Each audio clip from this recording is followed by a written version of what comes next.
성도 여러분 안녕하십니까? 금년 2021년 1월부터 시작한 공동체 성경 공부 벌써 한 230일이 지나고 이제 가을이 되었습니다.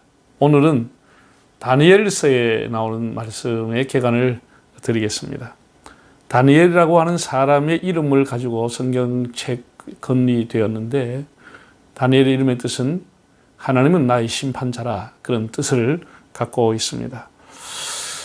그 다니엘의 이름이 우리에게 암시하듯이 다니엘서의 전반적으로 하나님의 주권, 하나님의 심판에 대한 내용이 흐르고 있음을 알게 됩니다.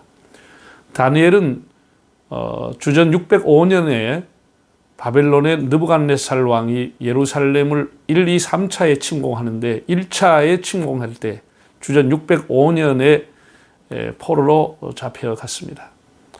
많은 귀족 자녀들과 함께 포로로 잡혀간 사람이죠. 그 포로된 나라에 가서 이방 왕들을 섬기면서 바벨론뿐 아니라 페르시아 제국에서도 최고위직에 오를 만큼 흠없는 재상으로서 하나님께 영광을 돌린 하나님의 종입니다. 그는 정치인이면서 하나님 앞에 특별한 은혜를 받고 예언가로서 활동을 하게 됩니다. 다니엘서에 나오는 특징이라고 하는 것은 우리가 일반적으로 구약 성경의 원어는 다 히브리어라고 알고 있는데 다니엘서 2장에서부터 7장까지 나오는 내용은 당시의 공용어인 아람어로 기록되어 있다고 하는 특이한 사실입니다. 다시 물론 8장부터는 히브리어로 돌아옵니다만은 몇 장은 아람어로 기록했다라고 하는 것 참 특이한 사항이라고 하겠습니다. 또 한 가지는 우리가 다니엘서를 읽어보면 세계 제국의 변천사라고 할까요? 아수르에서 바벨론, 바벨론에서 페르시아, 페르시아에서 헬라, 헬라에서 로마에 이르기까지 세계 제국사의 변동의 밑그림이 다니엘서에 예언적으로 나와 있음을 알게 됩니다.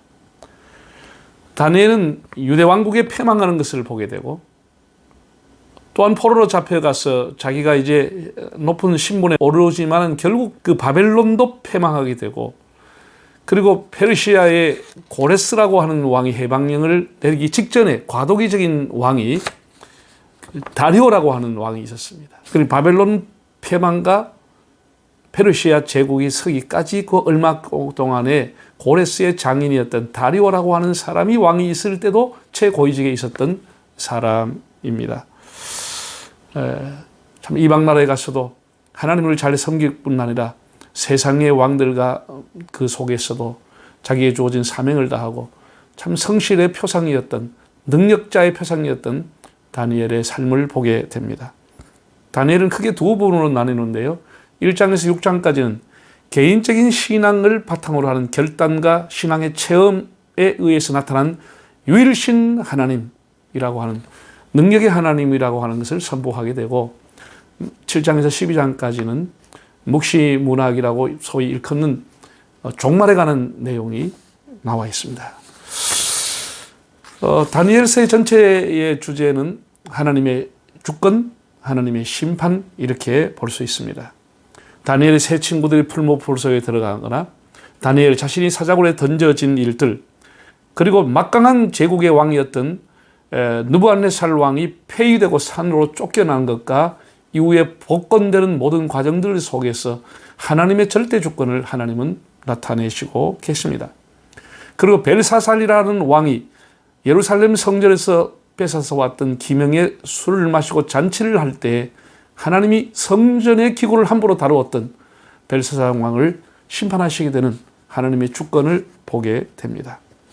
이 메시지는 포로 중에 있는 이스라엘 백성들에게 큰 용기를 주고 하나님은 여전히 우리와 함께 계시고 하나님이 온 세계를 통치하고 있음을 신뢰하게끔 하였고 지금도 환난 중에 살아가는 모든 성도들에게 하나님은 온 세계를 섭리하고 계시고 최후의 악이 승리하는 것이 아니고 하나님이 승리한다고 하는 사실을 우리에게 보여주고 있습니다.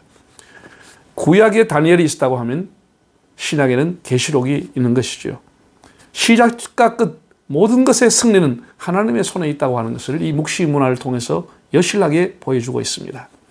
다니엘서를 여러분 묵상을 통해서 유일신 하나님의 신앙이 더욱 새로워질 수 있기를 바랍니다.